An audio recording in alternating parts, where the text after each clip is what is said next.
का रे रोहन, गेला नाहीस यावर्षी गणपती पुढे नाचायला? दरवर्षी तर चांगली धमाल असते तुमच्या मित्रमंडळींची.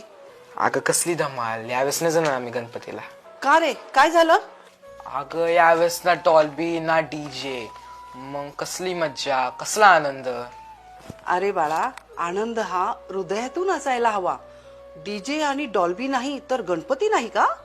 उलट आपल्या पारंपरिक वाद्य, ढोल, ताशा आणि टाळ मृदुंगामध्ये गणेशोत्सव अधिक भक्तिमय होतो. हो आहे, बरोबर आहे तुझं. मागच्या वर्षी देखील आजोबांना डीजेच्या आवाजाने त्रास झालता, त्यामुळे त्यांना हॉस्पिटलमध्ये ऍडमिट करावं लागलं.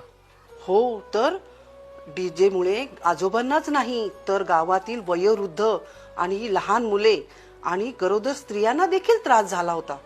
म्हणूनच डीजे आणि डॉल्बी न लावता आपला गणपती बाप्पा सांस्कृतिक पद्धतीने साजरा करूयात.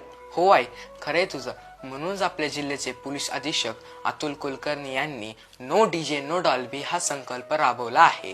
आता मी आणि माझ्या सर्व मित्रांना नो डीजे नो डॉल्बीचं महत्त्व सांगतो आणि गणेश उत्सव जल्लोषात साजरा करतो.